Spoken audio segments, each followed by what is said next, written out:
Shalom semua, kami mengucap syukur kepada Tuhan karena kami dapat membuka kitab suci dan mengenal hati Tuhan. 우리가 하나님과 함께 복받는 길을 가야 되면 Untuk kita berjalan bersama dengan Tuhan, untuk perjalanan untuk diberkati, kita harus mempersatukan hati dengan Tuhan. Tetapi bagaimana kita bisa mempersatukan hati dengan Tuhan? Tidak ada cara lain tetapi hanya oleh firman Tuhan saja. Tuhan telah memberikan firman Tuhan, kitab suci, dan melaluinya Tuhan menyatakan hatinya di dalam Alkitab. Di mana saja di bumi dan duniawi ini tidak ada yang menyatakan hati Tuhan lebih baik daripada kitab suci. Kalau hati kita menjadi satu dengan firman Tuhan, hati sudah bisa menganggap bahwa hati kita menjadi satu dengan Tuhan. Saat ini banyak orang berada kesusahan karena dosa dan kejahatan. Dan hari ini bagaimana dosa kita dihapuskan? Apa yang kita harus melakukan untuk mengampuni dosa kita? Marilah kita cari kitab dan membacanya. Biasanya kita mengetahui tentang pengampunan dosa, kita mengenal tentang 1 Yohanes pasal 1 ayat ke-9. Di sini berkata 1 Yohanes pasal 1 ayat 9, jika kita mengaku dosa kita, maka ia adalah setia dan adil, sehingga ia akan mengampuni segala dosa kita dan menyucikan kita dari segala kejahatan. Demikianlah firman Tuhan.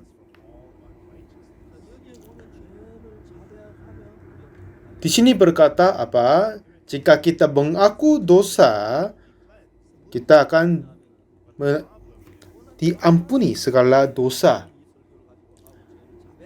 Dan dengan ini banyak gereja mengajar sepertinya dan banyak orang dan jemaat pendeta mengaku dosa setiap hari.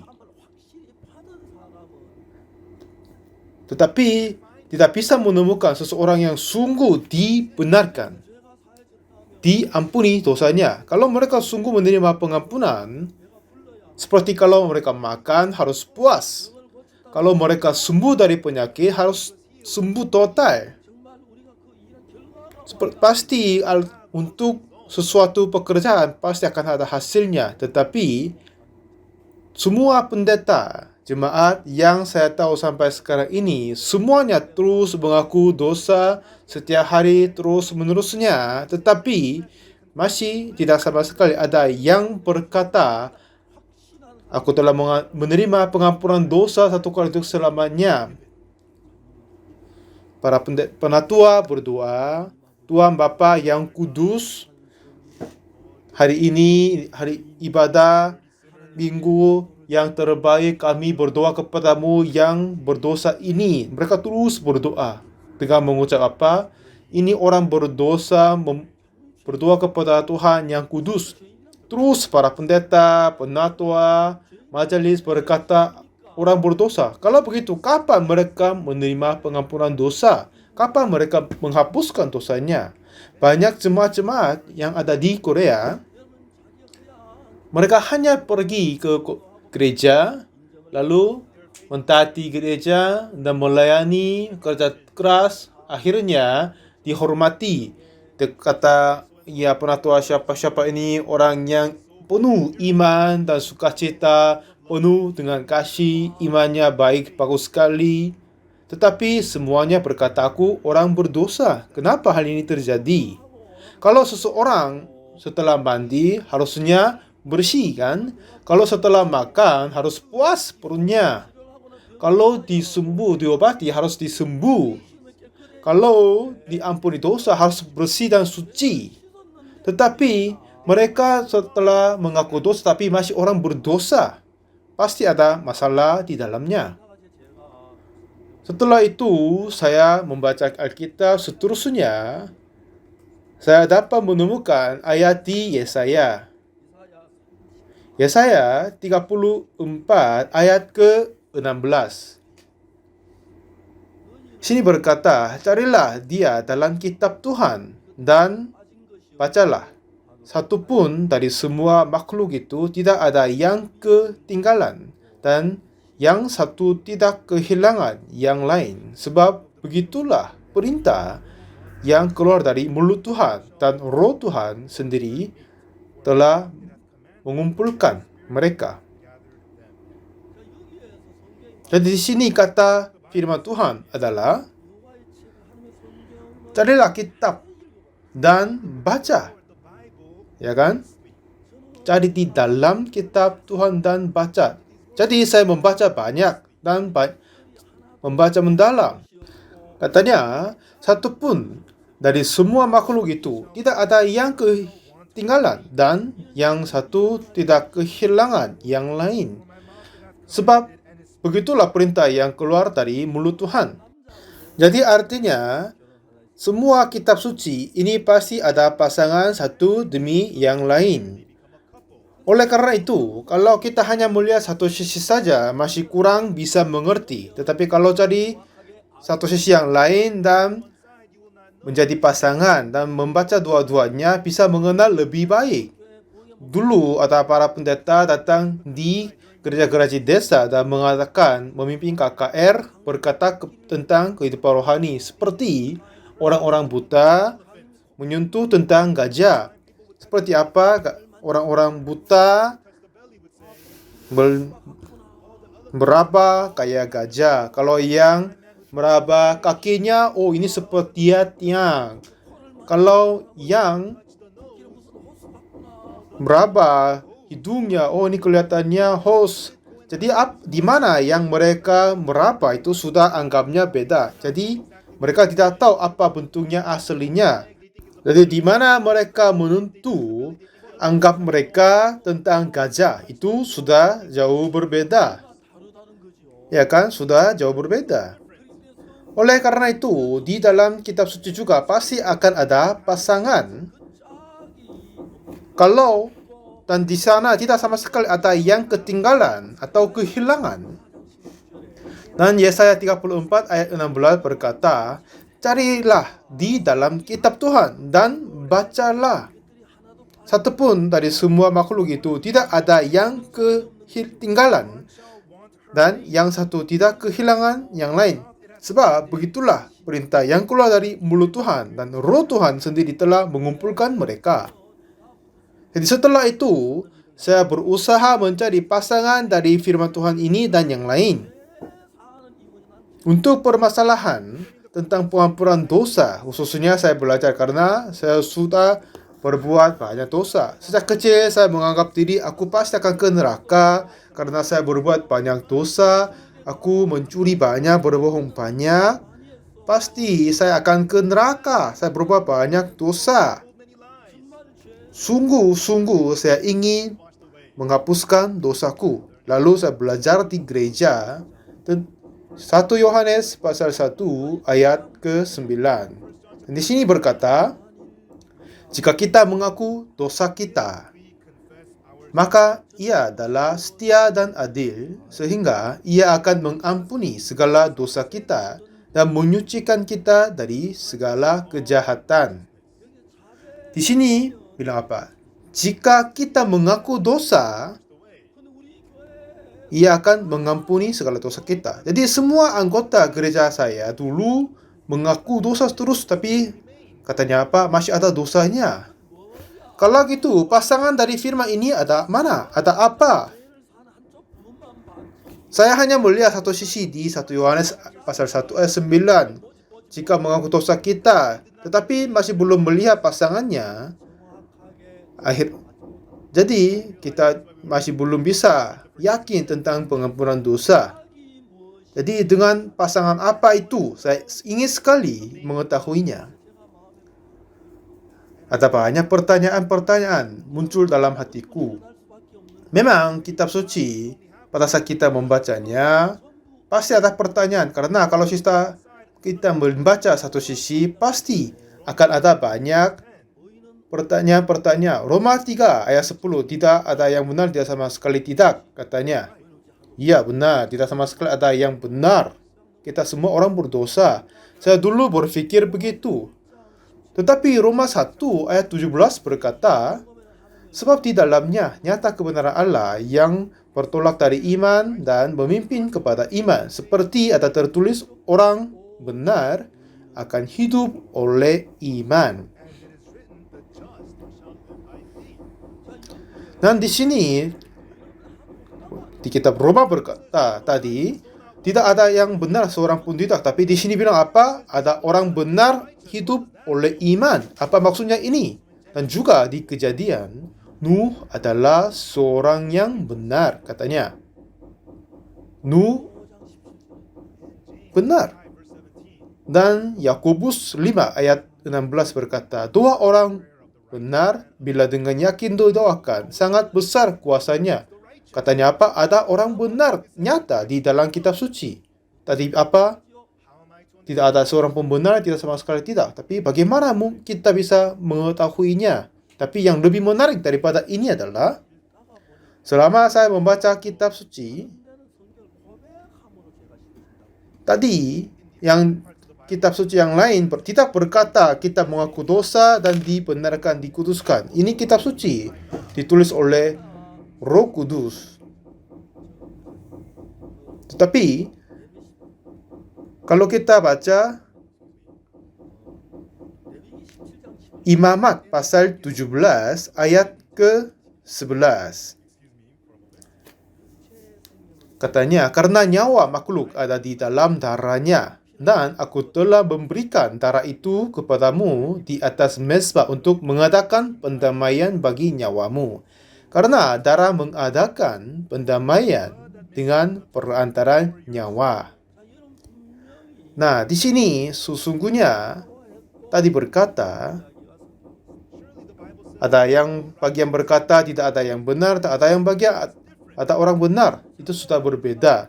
Dan juga tadi berkata, jika kita mengaku dosa, dosa akan diampuni. Dan di Imamat 17:11 berkata, apa? Karena darah mengatakan pendamaian dengan perantaraan nyawa, karena nyawa makhluk ada di dalam darahnya. Jadi memang ini kitab suci yang tetap sama. Tetapi Imamat 17 ayat 11 dan Yohanes 1 Yohanes pasal 1 ayat 9 ini katanya sudah jauh berbeda. Dan juga Ibrani 9 ayat ke-22 juga berkata, dan hampir segala sesuatu disucikan menurut hukum Taurat dengan darah, dan tanpa penumpahan darah tidak ada pengampunan. Kalau sesuai dengan Imamat 17 ayat 11 dan Ibrani 9 ayat 22 bilang apa? Upah dosa ialah maut. Jadi untuk mengampuni dosa harus mati dan berdarah, menumpah darah untuk mengampuni, mengadakan pendamaian. Jadi seperti begitu, semua ayat-ayat harus ada pasangan dan kita harus carinya. Dan dalam firman Tuhan, pembacaan saya terus menerus cari bagaimana kita menerima pengampunan dosa. Akhirnya menemukan persembahan korban karena dosa di Imamat pasal ke-4. Nah, di sini bagaimana orang menerima pengampunan? Sudah ada tulis di sini. Di Imamat pasal 1 berkata korban pembakaran, kedua korban untuk sajian, ketiga ada korban untuk pendamaian, dan pasal 4 berkata pengampunan korban, persembahan korban, pengampunan dosa. Di situ ada 4 macam untuk menerima pengampunan dosa. Pertama, imam berbuat dosa. Yang kedua, semua orang Israel berbuat dosa. Ketiga, suku dari kepala suku berbuat dosa. Keempat, ada yang seorang layak jelata berbuat dosa. Pada saat itu, saya bukan orang apa-apa, hanya seorang dari rakyat jelata, seorang biasa. Jadi untuk saya mengetahui bagaimana dosaku akan dihapuskan, saya baca mulai ayat 27. Imamat 4 ayat 27. Bagaimana dosa dari seorang dari rakyat jelata dihapuskan dosanya.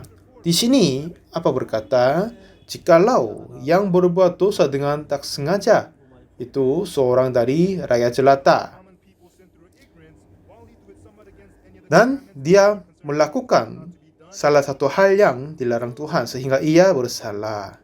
28. Maka jikalau dosa yang telah diperbuatnya itu diberitahukan kepadanya. Jadi ada persyaratan bagaimana orang menerima pengampunan dosa, yaitu siapa yang menerima pengampunan dosa adalah bagaimanapun orang berusaha dan sungguh ingin sekali mau menerima pengampunan dosa, tetapi orang yang belum pernah berbuat dosa, tidak mungkin dia menerima pengampunan dosa. Atau kalau seseorang sudah berbuat dosa, tetapi kalau dia masih belum tahu apakah dia sudah berbuat dosa atau tidak, dia pun tidak bisa menerima pengampunan dosa. Jadi di sini, di dalam persembahan korban karena dosa di Imamah pasal 4, seorang pertama berbuat dosa, yang kedua dia diberitahukan apa yang dia berbuat itu tidak akan mengampuni, tetapi lalu dia harus membawa seekor kambing betina yang tidak bercelah, karena upah dosa ialah maut.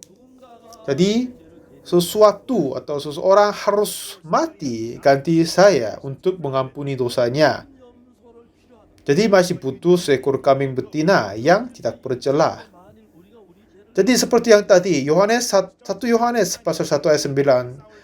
Jika kita mengaku dosa kita, artinya kita sudah berbuat dosa dan mengenal bahwa kita berbuat dosa dan mengaku kita setuju berbuat dosa.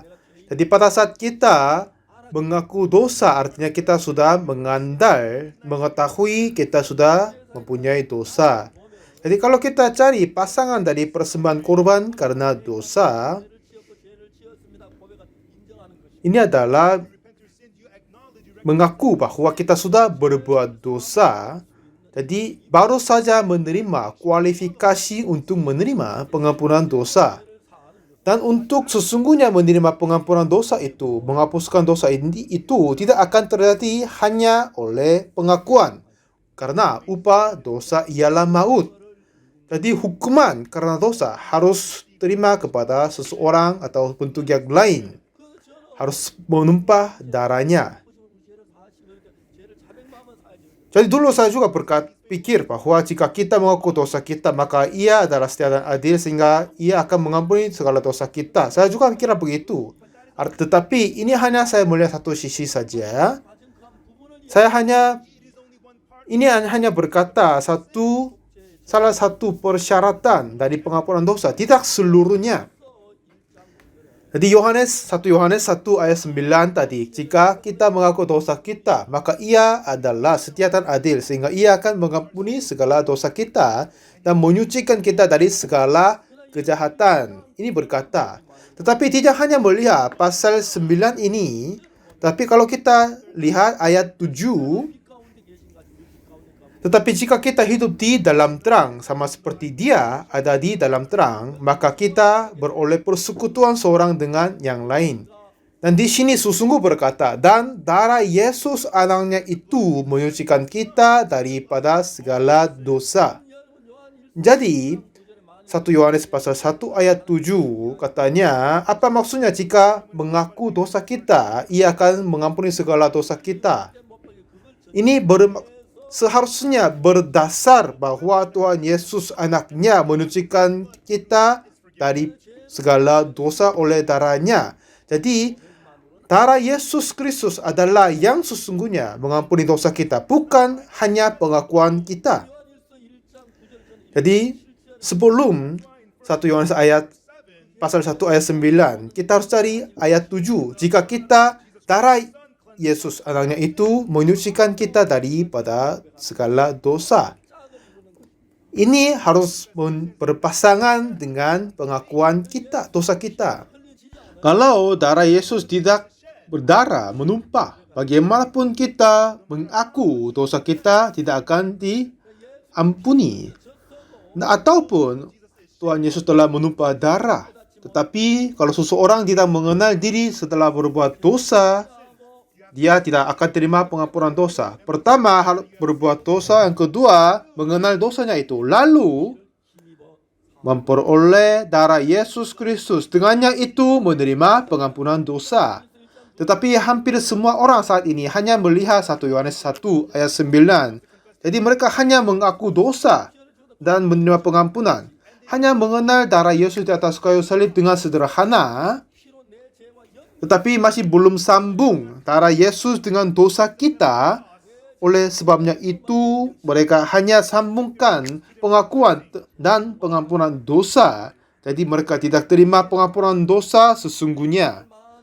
Banyak gereja-gereja di saat ini, banyak pendeta mengajar tentang 1 Yohanes pasal 1 ayat 9, tetapi seharusnya memberitahukan tentang pasangannya. Kita sudah berbuat dosa dan memberitahukan tentang dosa itu, lalu harus tersambung dengan darah Yesus Kristus.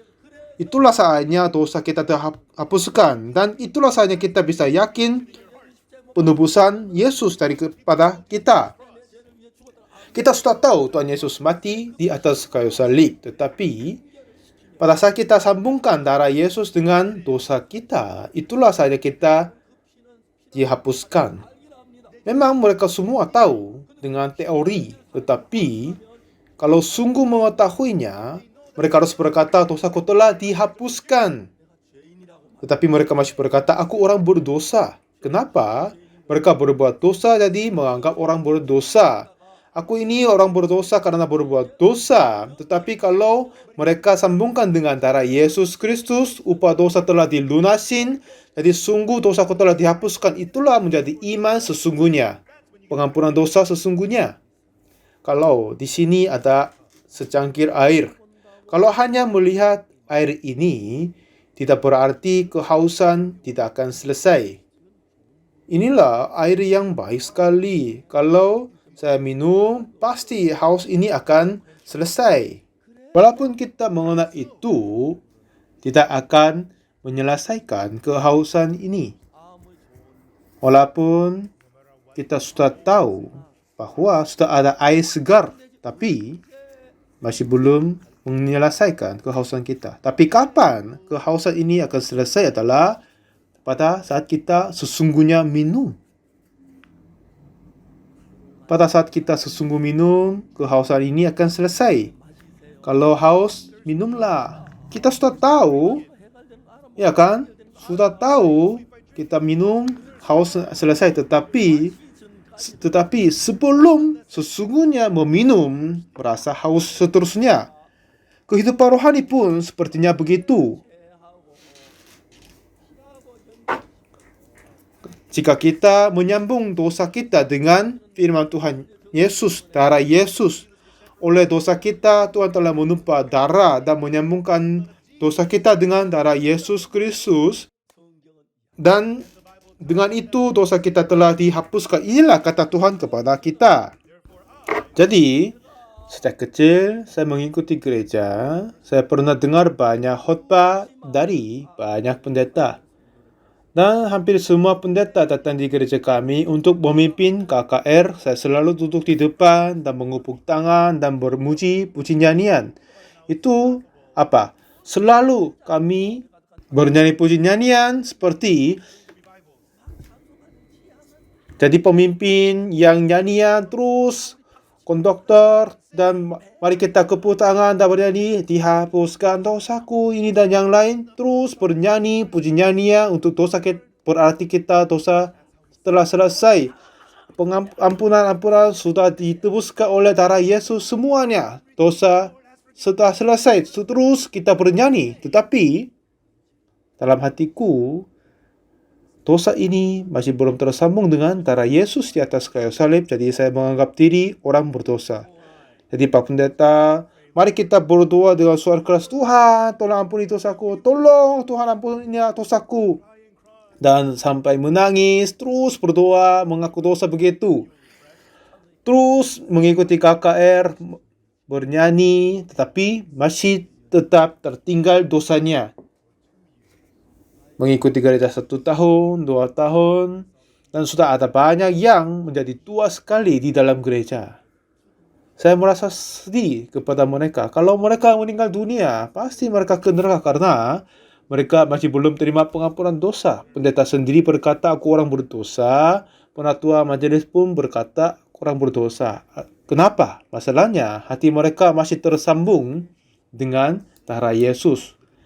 Imamat pasal 4 ini berkata tentang persembahan korban karena dosa. Dengan itu, kita sambungkan hati kita dengan darah Yesus.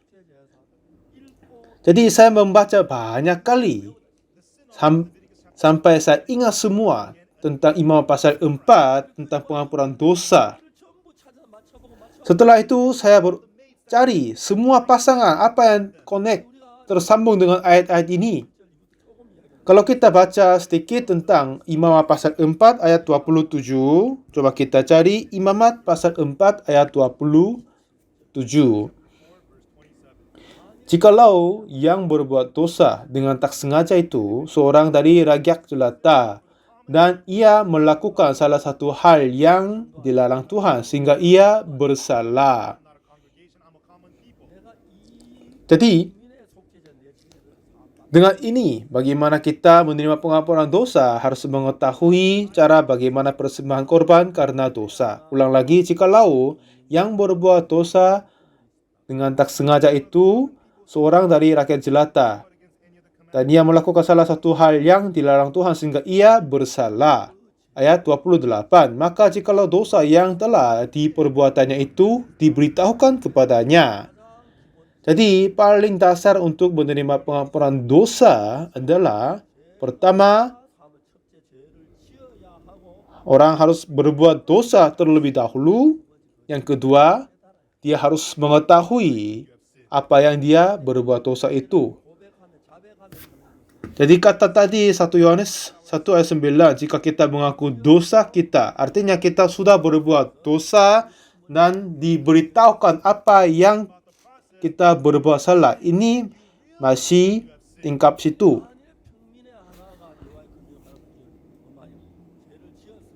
Jadi seorang rakyat jelata berbuat salah satu hal yang dilarang Tuhan sehingga ia bersalah. Maka jikalau dosa yang telah diberbuat itu diberitahu kepadanya, lalu dia menyadari mengaku bahwa dia orang berdosa. Tinggal dia mengaku atau tidak, itu yang berbeda. Tapi dia sudah tahu dia sendiri adalah orang berdosa. Kalau jika hanya pengakuan cukup untuk menerima pengampunan, ya, tidak perlu kambing domba persembahan korban, kan? Jadi Yesus pun tidak perlu mati atas kayu salib. Jadi seperti Imamat 17 ayat 11 dan Ibrani 9 ayat 22 tadi, upah dosa ialah maut. Jadi untuk menerima pengampunan dosa, sesuatu atau seseorang harus mati dan menumpah darah. Jadi pada saat kita mengetahui tentang dosa yang kita berbuat, dengan itu hanya mengaku dosa itu tidak cukup untuk menerima pengampunan. Setelah kita mengetahui tentang perbuatan dosa dan kesalahan, harus membawa seekor kambing betina yang tak bercela, kambing atau domba, karena upah dosa ialah maut.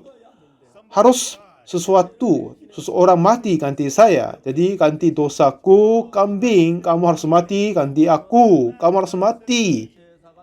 Jadi dengan ini terjadi persembahan korban karena dosa. Setelah mereka membawa seekor kambing betina, lalu haruslah ia meletakkan tangannya ke atas kepala korban penghapus dosa.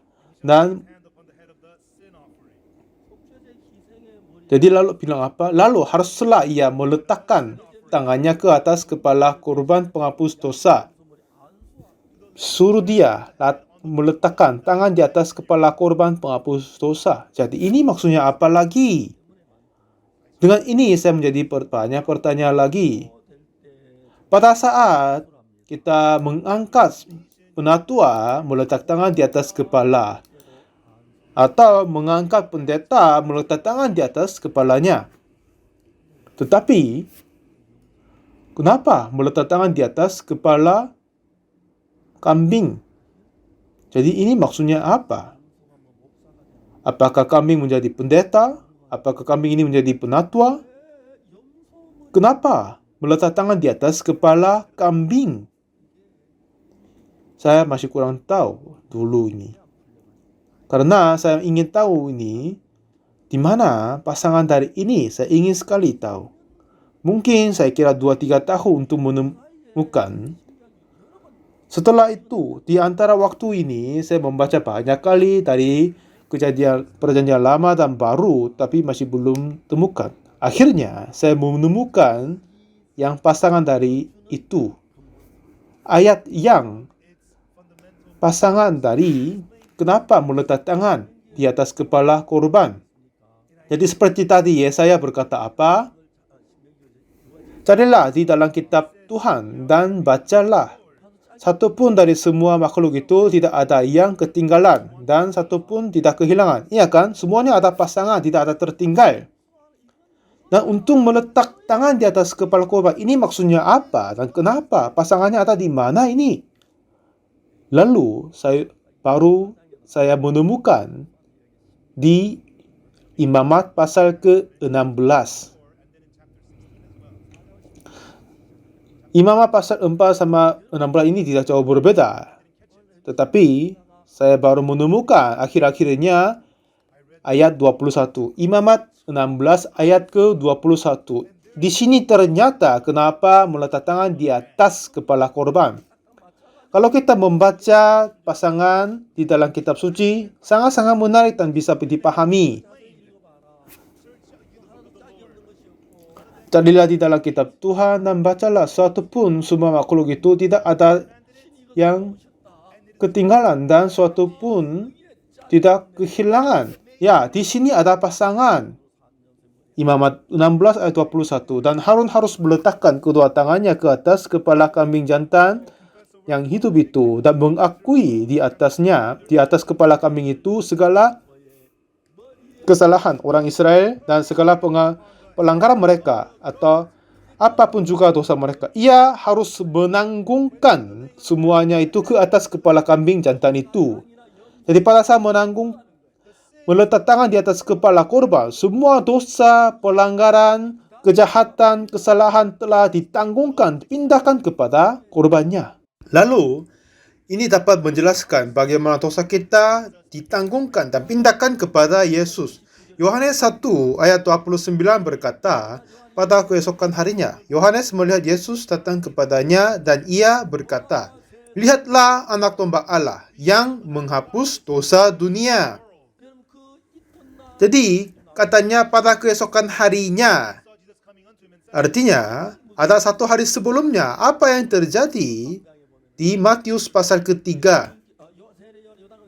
Pada saat Yohanes Pembaptis memberi baptisan untuk pertobatan di sungai Yordan dan berkata, hai kamu keturunan berludak, ular berludak. Ya kan? Yohanes terus berkata, hai kamu keturunan ular berludak.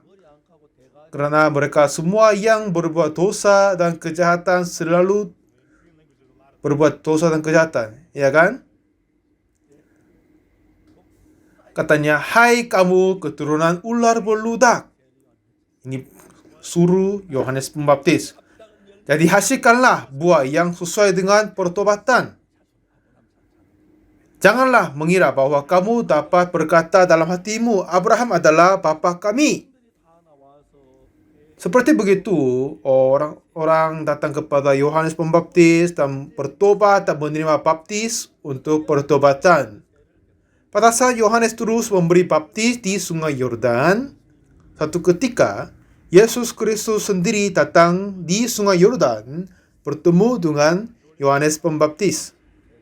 Dan ketemunya, lalu Yesus berkata, aku mau menerima baptis olehmu. Jadi Yohanes pun terkaget. Tuhan Yesus tidak sama sekali berbuat dosa. Apa ada pertobatan engkau diperlukan? Aku harus diterima olehmu. Kenapa engkau datang kepadaku?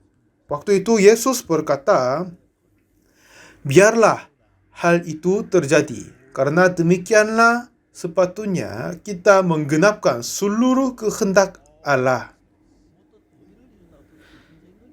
Jadi untuk menggenapkan seluruh kehendak Allah ini bermaksud adalah bagaimana kehendak Allah, kebenaran Allah terjadi di dalam hati kita adalah pada dosa kita telah dihapuskan. Itulah kebenaran Allah akan terjadi kepada kita. Sebelum kita menerima pengampunan dosa, kita masih orang berdosa. Setelah menerima pengampunan, kita menjadi orang benar. Jadi, baptis oleh Yohanes Pembaptis. Kenapa ini menggenapkan kehendak Allah? Di Perjanjian Lama, pada saat mereka menyembelih kambing domba untuk mengadakan pendamaian, anak domba ini bayangan dari Yesus Kristus.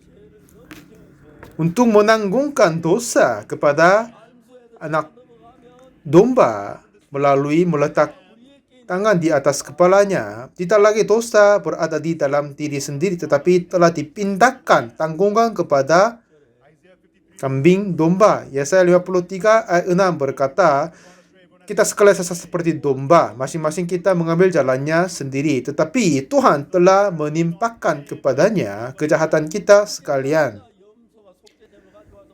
Jadi membawa kambing domba, meletak tangan. Dengan itu dosa memindahkan kepada kambing domba, lalu menyembelih domba dan kambing.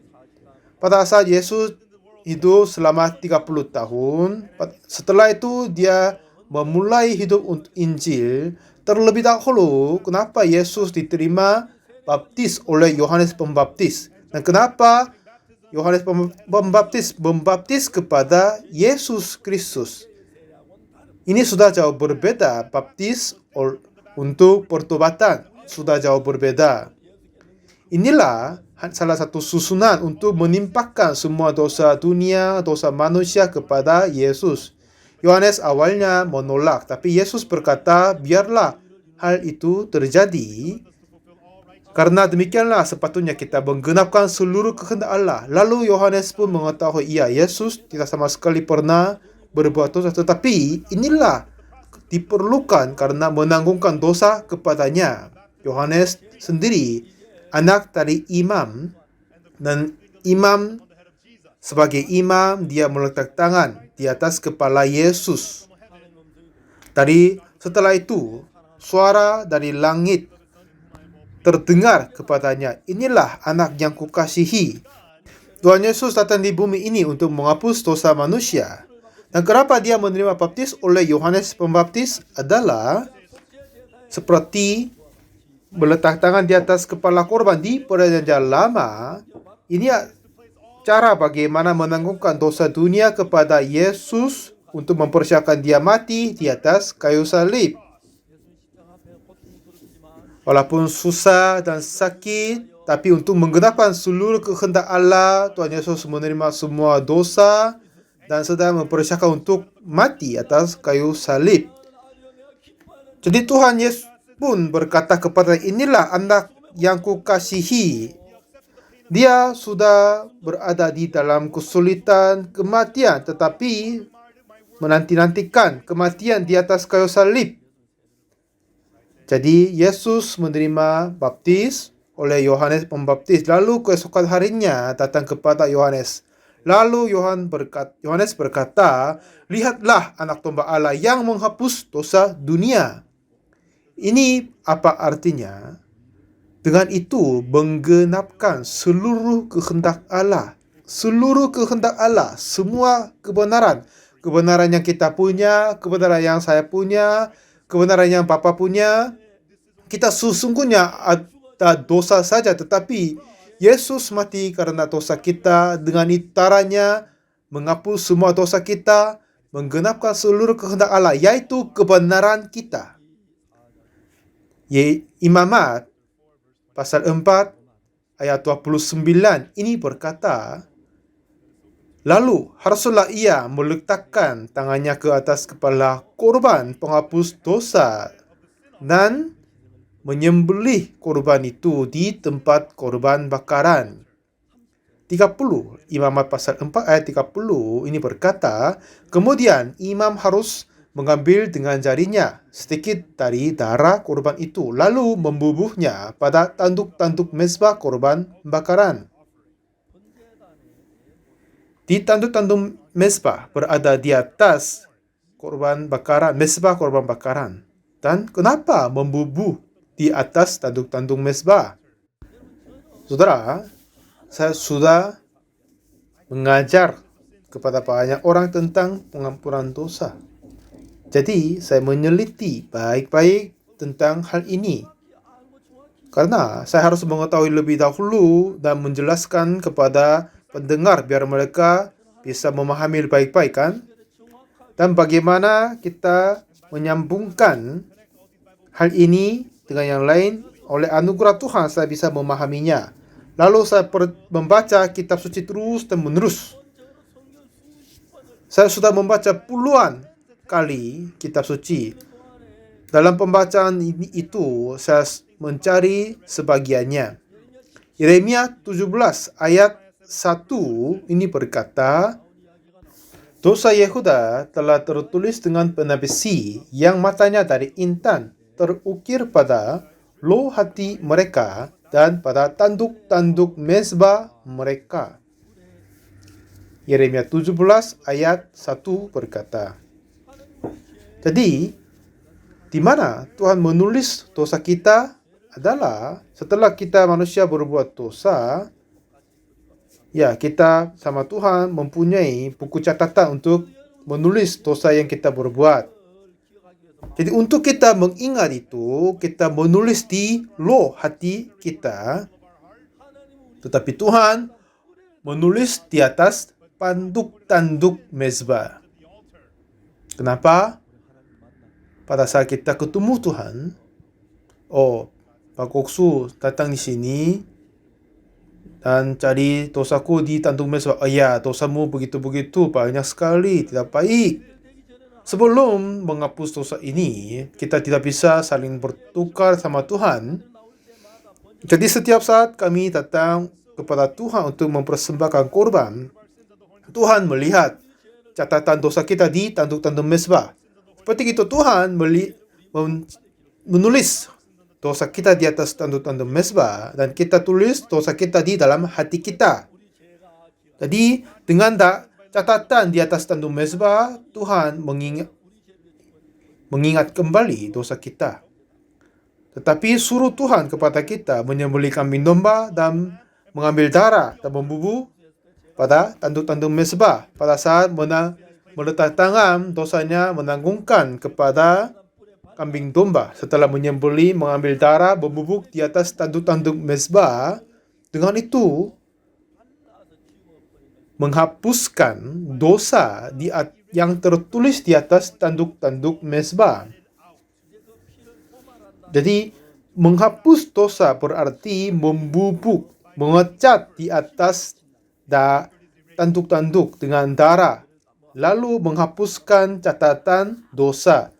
Seperti yang ada tulisan-tulisan di papan tulis, lalu mengecat di atasnya untuk menghapuskan semua.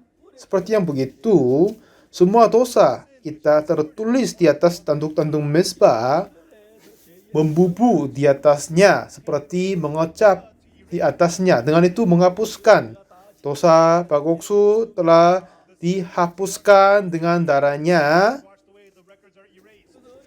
Jadi semua catatan itu telah ditutup, dihapuskan.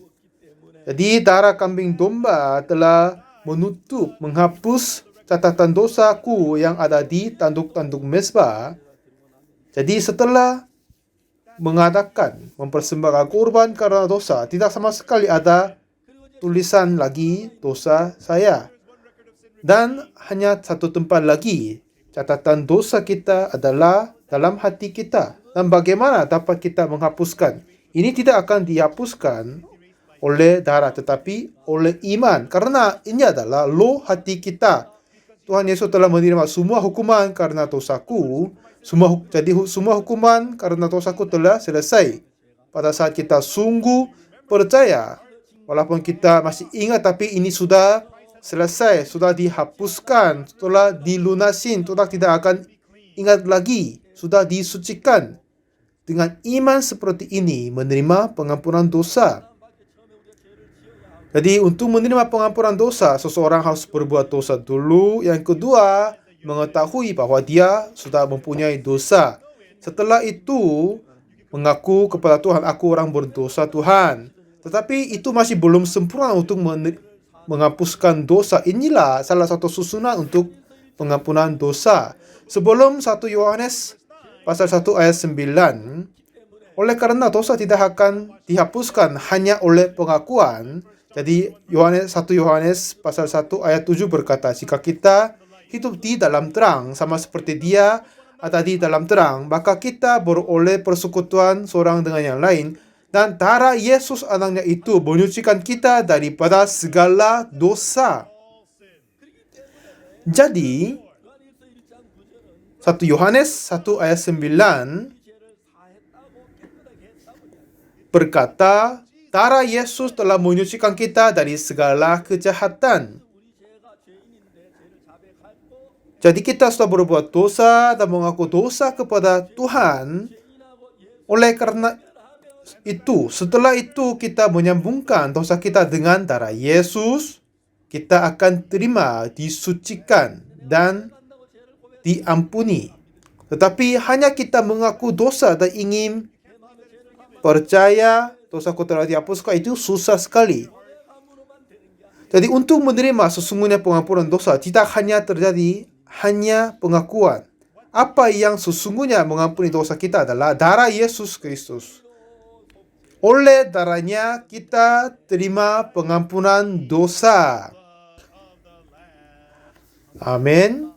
Saudara, sudah bisa mengucap amin, bisa percaya?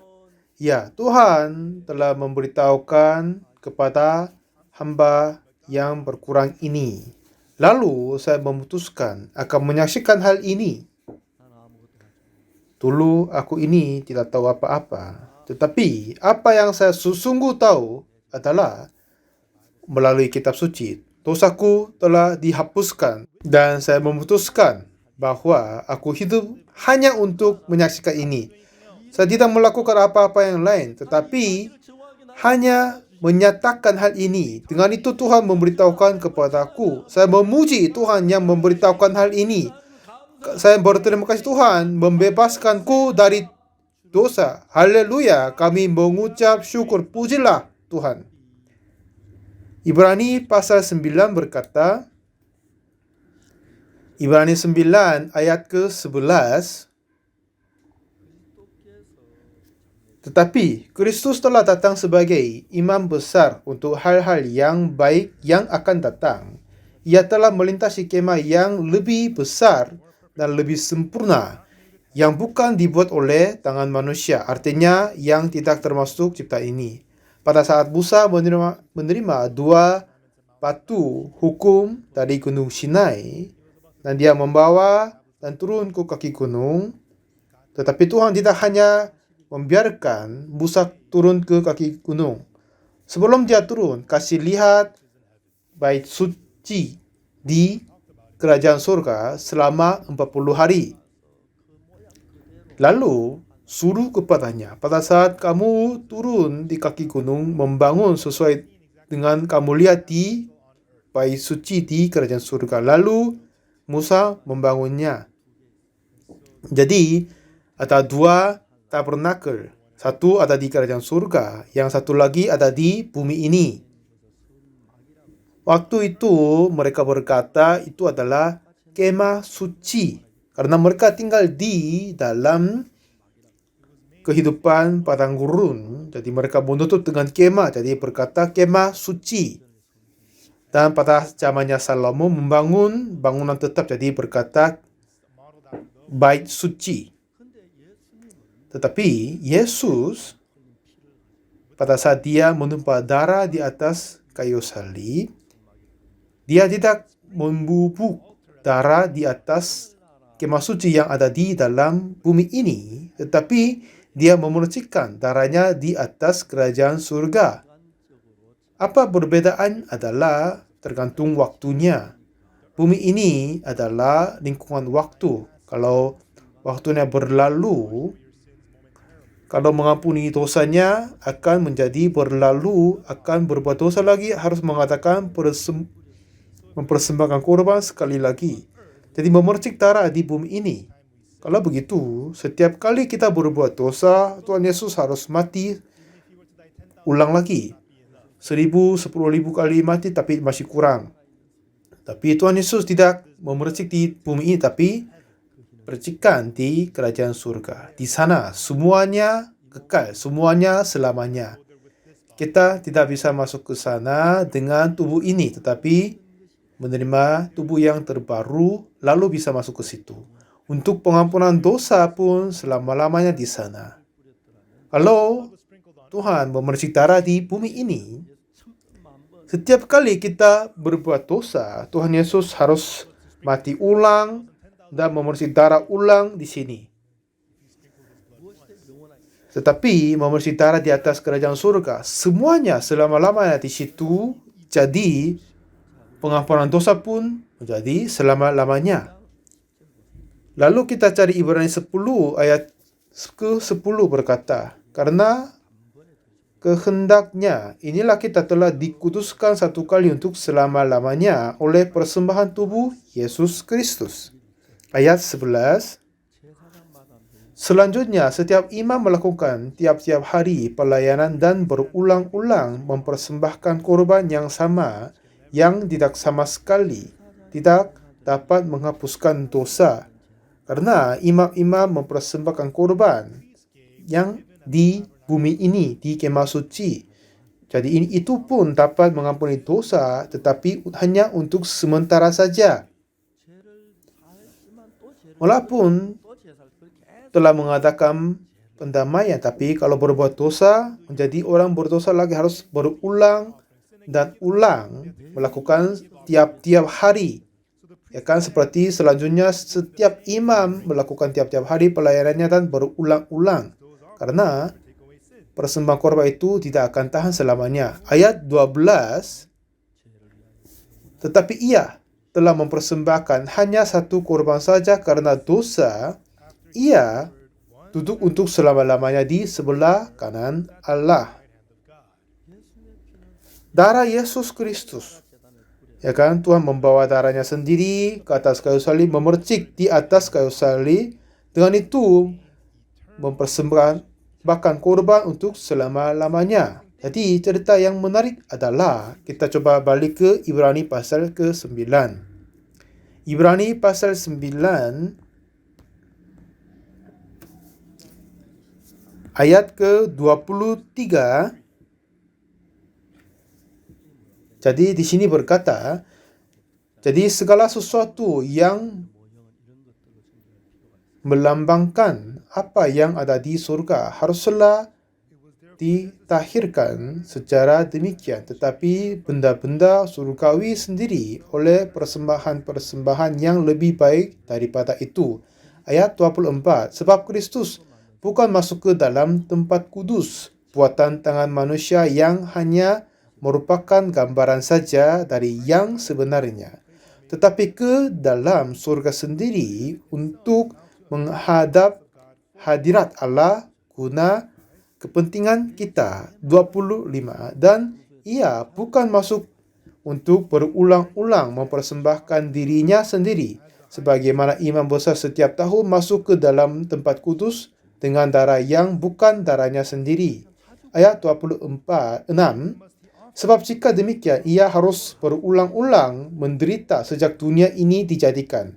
Tetapi sekarang, ia hanya satu kali saja menyatakan dirinya pada zaman akhir untuk menghapuskan dosa oleh korbannya. Pada saat imam besar mempersembahkan korban di bumi ini, itu pun menghapus satu dosa saja, satu kali dosa saja. Jadi Tuhan Yesus mengampuni dosa untuk selamanya. Dia memercik darahnya di atas kerajaan surga. Dengan itu telah menghapus dosa satu kali untuk selama-lamanya. Lalu kita balik ke Ibrani pasal 10 ayat 11. Selanjutnya, setiap imam melakukan tiap-tiap hari pelayanannya dan berulang-ulang mempersembahkan korban yang sama sekali tidak dapat menghapuskan dosa. Ya, mereka mengatakan mempersembahkan korban karena dosa, tapi berbuat dosa lagi harus mempersembahkan korban lagi. Kalau begitu, 1000, 10.000 kali pun kematian Yesus masih kurang untuk mengampuni dosa kita selamanya. Tapi ayat ke-12, tetapi ia setelah mempersembahkan hanya satu korban saja karena dosa, ia duduk untuk selama-lamanya di sebelah kanan Allah. Tuhan telah mengatakan persembahan korban satu kali untuk selama-lamanya dan duduk di atas kerajaan surga. Ayat 13. Dan sekarang ia hanya menantikan saatnya di mana musuh-musuhnya akan menjadi tumpuan kakinya. Ayat 14.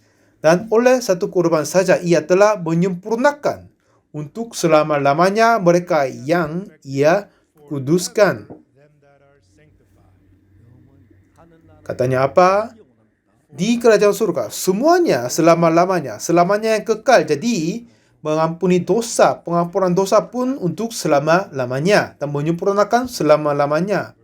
Dan Ibrani 10 ayat 15. Dan tentang hal itu, Roh Kudus juga memberi kesaksian kepada kita. Ayat 16. Sebab setelah ia berfirman, inilah perjanjian yang akan kuadakan dengan mereka sesudah waktu itu, ia berfirman pula, aku akan menaruh hukumku di dalam hati mereka dan menuliskan di dalam hati akal budi mereka. Ayat 17, aku tidak lagi mengingat dosa-dosa dan kesalahan mereka. 18, jadi apabila untuk semuanya itu ada pengampunan, tidak perlu lagi dipersembahkan korban karena dosa. Jadi, kitab suci berkata, sesungguhnya apa? Tuhan telah mengampuni dosa kita satu kali untuk selama-lamanya. Amin. Ya. Semoga mempercaya hal ini. Itulah tertinggal kepada kita. Injil Tuhan Yesus ini kita harus mempercaya. Semua khotbah ini dapat dengar ulang setelah rekaman ini. Coba Bapak Ibu mendengar ulang sampai kepada teman-teman, keluarga, biar mereka semua bisa menerima pengampunan dosa di dalam Injil Yesus Kristus. Apa yang Tuhan sangat-sangat sedih adalah walaupun Tuhan telah mengampuni dosa kita di atas kayu salib, tapi masih ada yang katanya, aku orang berdosa. Itulah sangat-sangat menyakiti hati Yesus. Kalau saya melihat hati Yesus, saya memutuskan bahwa inilah satu-satunya pesan yang saya sampaikan sepanjang kehidupanku. Jadi di dalam perjalanan ini Tuhan terus menolong untuk menyampaikan hal ini. Dan seminar kali ini juga Tuhan izinkan banyak orang mendengarkan khotbah ini di seluruh dunia. Banyak orang susah, baik bisnis dan keekonomian dan kesehatan oleh karena COVID-19 ini. Tetapi dengan kesempatan ini Tuhan izinkan banyak orang dengar firman tentang Injil Yesus Kristus. Dan banyak televisi dan radio, stasiun mereka izinkan menyiar khotbah kami di negaranya. Dan juga ada banyak stasiun televisi, radio meminta kepada kami untuk share kepada mereka. Itu pun kami berpuji kepada Tuhan. Banyak orang di seluruh dunia menerima pengampunan dosa oleh mendengar khotbah ini, biar mereka menjadi umat Tuhan. Kita berdoa. Tuhan, kami mengucap syukur padamu Tuhan. Pekerjaan Tuhan Yesus adalah sangat-sangat berharga dan indah sekali. Kami terus menginjili ini. Biarlah kami bisa berdiri di dalam Injil ini. Biar kami semua mempercaya Injil-Mu Yesus Kristus dan diberkati oleh-Mu Tuhan. Seperti Presiden Ghana dan Fernando Rugo, mantan Presiden Paraguay, dan Nyai Boni, mantan Presiden Republik Benin, dan banyak presiden sudah menerima pengampunan dosa. Itu pun kami mengucap syukur. Biarlah kami hidup untuk Injil. Semua orang yang dengar Injil tolong memenuhi hatinya dengan Roh-Mu Tuhan. Kami mengucap syukur padamu Tuhan. Dalam nama Tuhan Yesus Kristus kami berdoa. Amin. Terima kasih banyak saudara.